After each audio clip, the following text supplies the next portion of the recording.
Vem, Monique. Mais para trás? Tá bom. Acho que dá bom aqui no meio, presidente. Beleza? Tudo bom? Bom, Pedrinho, boa noite. Tudo bem? Boa noite. Boa noite, Pedrinho, tudo bem?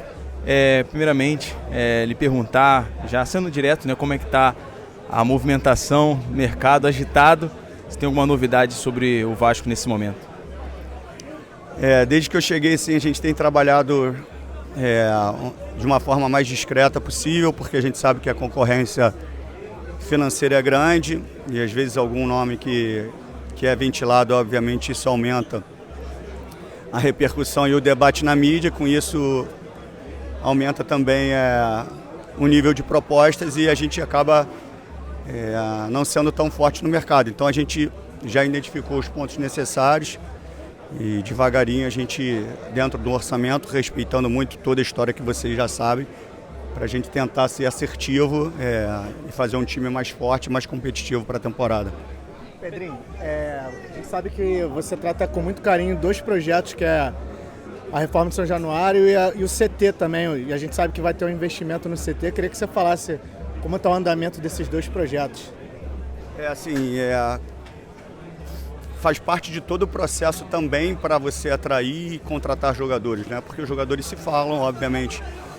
Alguns jogadores optam por, de repente, clubes que pagam até um pouco menos, mas que têm uma estrutura melhor. Então, quando eu chego, obviamente, quase no meio do ano passado, e tenho a entrada, obviamente, direta ali dentro do centro de treinamento e vejo que nada foi feito do que foi prometido, do que estava em contrato, num valor específico de investimento, obviamente me assustou muito, mas eu tinha que arcar com outras prioridades. Muitos jogadores com valores atrasados de luva, enfim, transferências também, eu tive que fazer algumas para não sofrer o transfer ban. Então a prioridade obviamente não foi o CT. Com isso a gente conseguiu fechar o ano do jeito que eu queria, em dia, sem qualquer tipo de adiantamento da receita de 2025, com alguns processos de mecanismo jurídico para que a gente tivesse um respiro financeiro. Dentre eles foi a medida cautelar antecedente, que a gente conseguiu prorrogar um pouquinho mais, e aí a gente tem um fluxo de caixa mais tranquilo para a gente separar um valor que não é gigantesco, mas para dar no mínimo um suporte adequado de estrutura ali dentro do centro de treinamento, que é uma coisa que me incomoda por diversos aspectos. Primeiro, porque o que eu acho que o Vasco merece é uma coisa muito maior. Segundo, porque estava em contrato e não foi cumprido. E foi passado para fora uma coisa que as pessoas tentam jogar, obviamente, debaixo do tapete, né? Muitas vezes. Como, não, já passou, agora contigo daqui para frente. Não já passou não. Esse problema é causado por isso. E a gente tem que trazer à mesa, porque muitas pessoas se aproveitam disso para fazer política dentro do Vasco. E isso cansa. Então, assim, eu vou ser sempre transparente, vou ser sempre verdadeiro e vou falar a verdade para todo mundo. Não vou ficar criando história. Então, agora a gente conseguiu dar um respiro.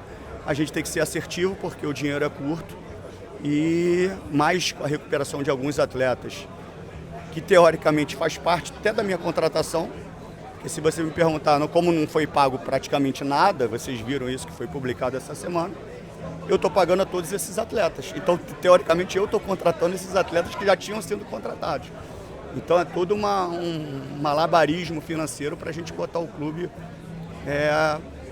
tentar equilibrar financeiramente para alguns anos mais para frente colher os frutos necessários. Pedrinho, você falou da medida cautelar. Vocês estão aprovando com credores, né, sem deságio, né, que é uma coisa difícil de acontecer no Brasil, mas com algumas alongamento de dívida e tudo, uma carência. Não sei se é exatamente a tua praia, né, mas você está mais ou menos por dentro, né, do assunto. Né? Queria que você falasse um pouquinho. A questão do deságio é com muito respeito aos credores, né, porque a gente tinha por lei botar um deságio praticamente no valor que a gente quisesse, e com muito respeito a todos os credores, que meu pai foi um dos funcionários ali também, então eu sei de toda a dificuldade, fazer um acordo praticamente sem deságio, esticando um pouquinho as parcelas, né, mais longa, com isso a gente tem mais respiro, como eu falei, de fluxo de caixa, a gente consegue ir pagando as dívidas, negociando, só de você negociar já encurta muito.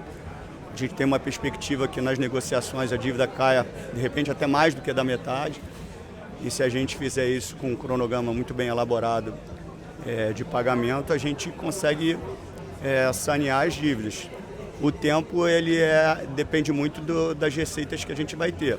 E também depende, se entrar um investidor, esse tempo é encurtado.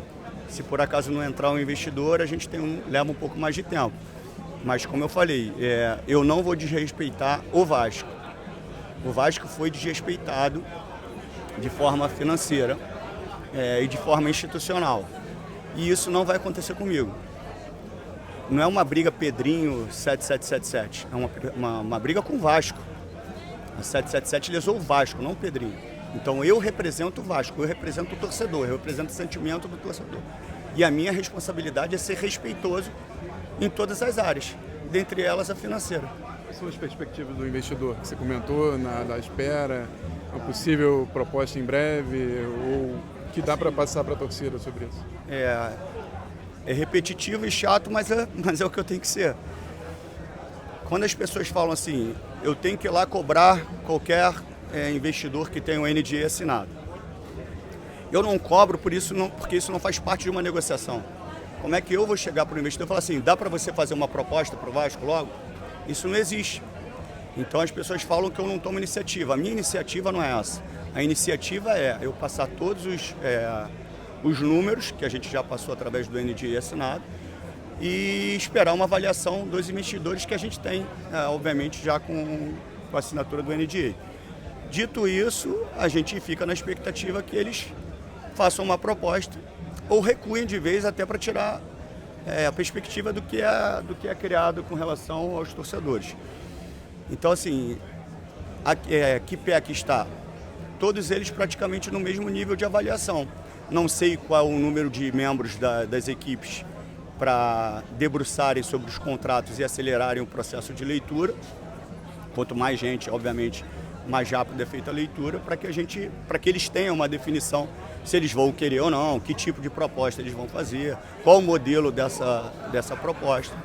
Caso não tenha nenhuma proposta, a minha obrigação é honrar todos os compromissos. Então, assim, por que a gente faz uma reestruturação financeira e dessa vez é uma reestruturação financeira de verdade? Porque a gente já está com a medida cautelar antecedente, a gente já está negociando com os credores. Então, assim, não tem outro caminho se você não pagar a dívida. Não tem, isso não existe. Quem sentar na cadeira e falar que é outra coisa, está enganando o torcedor. Porque a gente está enxugando o gelo. Uma dívida que era de supostamente 700, que a gente descobriu que era 900, hoje é uma dívida de 1.400 bi. Então, assim, é isso, é trabalhar pro Vasco, não pro Pedrinho, não para nenhuma pessoa especificamente, mas pela instituição. Pedrinho, o que você pode dizer pra gente desse começo de trabalho do Carille, como é que tem sido e teve algum pedido dele que é prioridade, que é mais urgência dentro dessa realidade do Vasco e pensando também em reforçar o elenco? Eu sei que você não quer falar de nomes, mas como é que tem sido essa troca com ele nesse início de trabalho? Primeiro, assim, mais uma vez, a gente tem que identificar ali na contratação do Carille os comentários que são realmente de uma avaliação pelo trabalho, pelo nome do Carille, e a outra coisa do que as pessoas que sobrevivem do caos do Vasco, que a gente tem que separar bem isso. O Carille é um cara muito vitorioso dentro da sua carreira, então as pessoas desmereceram muito isso. A leitura do Carille das posições bateram, obviamente, com o que a gente já tinha identificado. E é nessa busca que a gente está. A gente tenta acelerar alguns processos, alguns a gente consegue, obviamente, como foi com o Tietê. Outros demoram um pouquinho mais, né? A gente teve duas saídas, rapidamente a gente recompôs com alguns critérios, né? Jogadores de potencial de desenvolvimento, como o Lucas Freitas, e agora a gente ser assertivo nas outras posições que já estão identificadas, já estão com jogadores mapeados, já estão, obviamente, em negociação, mas às vezes acelera um pouquinho, às vezes demora um pouquinho mais. Ô Pedrinho, como é que está a situação do Maurício Lemos? Já está tudo acertado para ele chegar ao Vasco? Estamos negociando. E as posições são aquelas que o Carille falou, um zagueiro e um ou dois atacantes de lado, essas são realmente as prioridades? Tem alguma coisa adiantada com essas negociações, além do Maurício Lemos, ou são jogadores mapeados assim, ainda?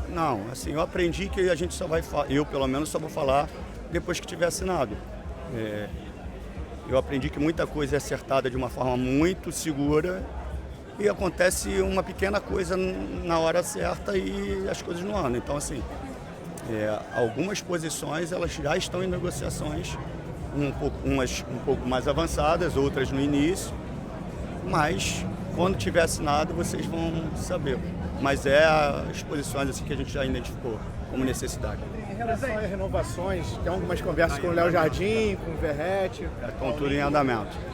Todos esses jogadores que têm a possibilidade no meio do ano de assinar um pré-contrato, a gente já está conversando com todos esses atletas. O time também está nos planos de estender esse contrato. Sim, 100%. Pedrinho, o Flamengo e o Fluminense anunciaram que para esse ano eles pretendem começar a abrir treinamentos para a imprensa. O Vasco também tem esse objetivo? É algo que você pensa também para facilitar esse acesso e esse diálogo com a imprensa? A gente já fez isso na apresentação, né? A gente já trouxe um pouquinho a imprensa para dentro do CT. Obviamente que eu sempre fui a favor disso, porque tem uma relação, obviamente, ali, não vou falar que diária, porque não deve ser uma coisa diária, mas você começa a ter um entendimento do que os profissionais que estão trabalhando, os atletas começam a ter um entendimento que o trabalho de vocês também é importante para que vocês passem um conteúdo realmente mais específico, porque às vezes surgem muitas coisas que não são verdadeiras e vocês têm que debater sobre isso. Quando vocês estão ali, vocês têm uma relação e obviamente o conteúdo é muito mais concreto. Então, assim, mas isso tudo dentro de uma avaliação. É uma coisa que eu já vinha avaliando, né? Como era, acho, antes de fechar totalmente, ficava ali mais ou menos 15, 20 minutos, né? No pré-aquecimento, no treino inicial e depois a imprensa se retirava. Então, é uma coisa que passa, a gente já deu um primeiro passo, que foi a reapresentação dos atletas com vocês lá dentro. Então, acho que é um caminho que pode acontecer. Muito tem se falado que o grande objetivo do Vasco, talvez o que o Vasco mais consiga alcançar é a Copa Sul-Americana. Você conversou algo com o Carille sobre isso, ou até mesmo com o departamento de futebol sobre essas prioridades no ano? O futebol ele tem muitas variáveis, né? A gente obviamente coloca muitas, internamente coloca uns objetivos que são mais palpáveis, né? Mas se você perguntar se para qualquer um de vocês, antes da Copa do Brasil, se a gente chegaria numa semifinal, obviamente todo mundo falaria que não. Então, assim, foi uma surpresa para todo mundo, porque futebol é assim. Então, assim, a perspectiva, obviamente, é de, nas competições que exigem menos de um elenco muito grande, que são as competições que são praticamente de mata-mata, né? Aquela fase de grupos ali. Quem tem um elenco mais reduzido, né? Quem não tem 2, 3 times, obviamente tem mais oportunidade, um pouco mais de chance. Então as Copas são importantes para a gente. Presidente, a gente está no evento de lançamento do Campeonato Carioca. A gente sabe que o Vasco ainda está no mercado em busca de reforços, mas você como presidente dá para dizer que está satisfeito com o elenco montado para esse início de temporada? Olha, assim, a gente tem um retorno de jogadores importantes, tivemos jogadores que se lesionaram, que seriam importantes para a continuidade da competição na temporada passada, como o Adson e o David. O David a gente só vai ter ele praticamente em setembro, por aí. O Adson está em um processo de retorno, tem o Estrela, o Paulinho que volta e é um jogador de muita qualidade. O Jair demonstrou isso na reta final. O próprio Coutinho iniciando uma pré-temporada, porque na temporada passada ele vem de um mundo árabe e na reta final ele já dá uma resposta melhor. Nós temos bons laterais, estamos reforçando o setor defensivo, já identificamos as outras necessidades. Então, assim, dentro de um cenário difícil financeiro que nós temos, o Vasco, se você olhar friamente, é um time que pode competir forte em algumas competições, obviamente sem a redundância. Mas se a gente equilibrar cada vez mais a questão financeira e a questão de ser assertivo, que a gente usa essa palavra, nas contratações que a gente fizer ou que a gente já tenha feito, esses jogadores conseguirem responder o mais rápido possível. Porque ninguém engana ninguém assim hoje no futebol, né? Não tem como eu falar que um jogador é bom se ele é ruim, ou se ele é ruim e vocês falarem que ele é bom. porque todo o acesso que